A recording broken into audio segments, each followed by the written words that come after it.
Buju, wago shindagu migizi indodem, gazaga squaji mekag, indun jaba. Sometimes people ask, is it okay for non-Indigenous people to learn Indigenous languages? And although you may find a variety of opinions on that, in my view, anyone can and should learn any language. As far as I'm concerned, we can run the whole world in Ojibwe. However, there are a few potholes and pitfalls and things to watch out for. Native people have often been subordinated to white voices in representing their communities, representing their cultures, being the first to speak, or the ones who speak the most, or those who represent. So while I do believe that anyone and everyone should learn Indigenous languages, it's also really important that we hold up Native people to be the leaders within Native communities and around all things Native culture, language, and history. We have many non-Native linguists who I consider great contributors to the field and also wonderful friends. Sometimes we assemble teams of as many as 50 people to work on a major project, and they are included, invited, welcome, and make all of our work stronger and better. We are part of a team and support one another. And so I do think that it's just important for folks like that just to have an understanding and of the sensitivities that some people have.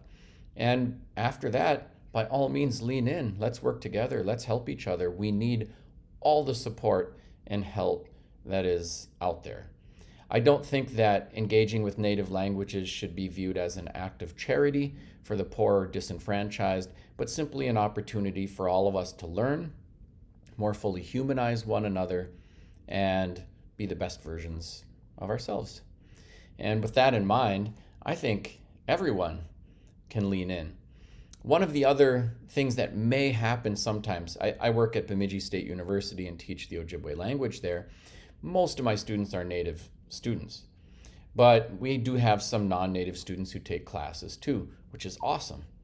And once in a while, we have Native students who sometimes have a little issue. And the issue isn't that non-Native people are coming to learn, but it's that Native people have a basket of barriers that make it harder to do things like get a college degree.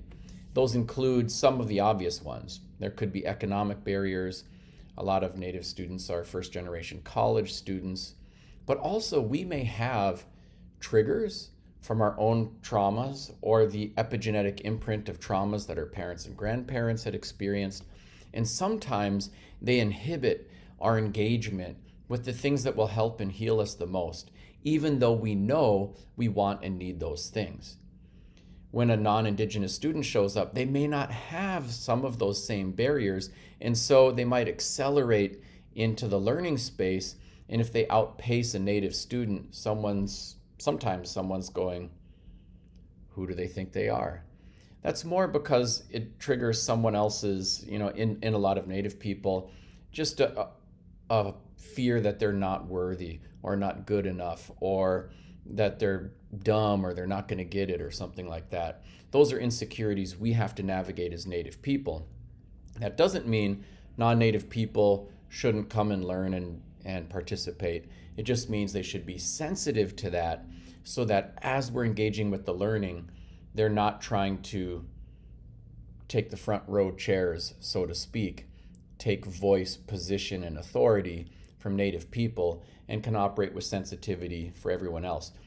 When we do that, not only does that mean that there's a welcome space for everyone, Native and non-Native, who want to learn our languages, but it means that the experience of our Native students and our non-Native students will be all the better. Miigwech. Thanks for watching today. I'm Anton Treuer. Let's keep in touch. I'm active on social media, and my website has lots of information on my books, speaking engagements, resources for the Ojibwe language, teachers, and more. Miigwech.